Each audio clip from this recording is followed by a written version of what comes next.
નમસ્કાર, આપ જોઈ રહ્યા છો સ્પાર્ક ટુડે ન્યૂઝ. વડોદરા શહેર કોંગ્રેસ સમિતિના પ્રમુખ ઋત્વિજ જોશીની આગેવાની હેઠળ નવી કલેક્ટર કચેરી ખાતે ઇલેક્શન ઓફ કમિશનના ઓબ્ઝર્વર ઐશ્વર્યા સિંઘને રજૂઆત કરવામાં આવી. એસઆર પ્રક્રિયા હેઠળ ફરજોમાં બેદરકારી બદલ વડોદરા મહાનગરપાલિકાના મ્યુનિસિપલ કમિશનર અને વડોદરાના અધિક જિલ્લા ચૂંટણી અધિકારી અરુણ મહેશ બાબુ સામે તાત્કાલિક દૂર કરવા અને શિસ્તભંગની કાર્યવાહી કરવામાં આવે તેવી રજૂઆત કરવામાં આવી છે. સ્પષ્ટ કાનૂની જવાબદારીઓ છે, જો કે અરુણ મહેશ બાબુ આ ફરજિયાત જવાબદારીઓ પૂર્ણ કરવામાં નિષ્ફળ ગયા છે.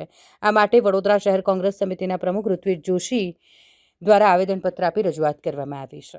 ઇલેક્શન કમિશન ઓફ ઇન્ડિયાથી દિલ્હીથી જે ઓબ્ઝર્વર મેડમ આવ્યા છે ઐશ્વર્યાજી, એ આજે વડોદરામાં હતા.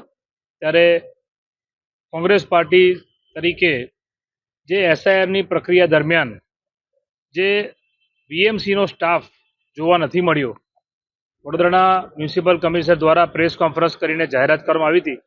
એમને એડિશનલ ડીઓ બનાવવા આવ્યા હતા અને એમને પ્રેસ કોન્ફરન્સ કરીને જાહેરાત કરી હતી કે 1250 તો મારો કોર્પોરેશનનો સ્ટાફ ફિલ્ડમાં આ એસઆઈઆરની પ્રક્રિયામાં કામ લાગશે. વડોદરા શહેરમાં 5 વિધાનસભામાં 19 વોર્ડમાં જેટલા પણ બૂથ છે એમાં મોટા ભાગે અમારા કોંગ્રેસના કાર્યકર્તાઓ, અમારા BLA2 જે તમામ BLOને સાથ સહકાર આપીને એસઆઈઆરની પ્રક્રિયામાં મદદ કરતા હતા.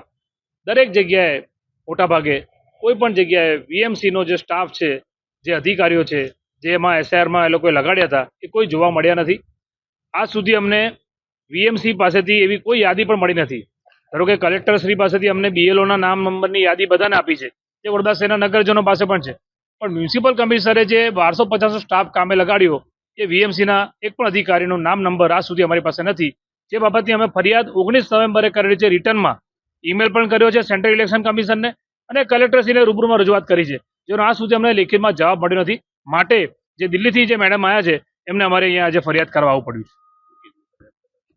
એમને કીધું છે કે અમને સંતોષકારક જવાબ આપશે અને અમારી હાજરીમાં એમને કલેક્ટરશ્રીને અને જે એડિશનલ જે છે મ્યુનિસિપલ કમિશનર એમને પણ સૂચના આપી છે.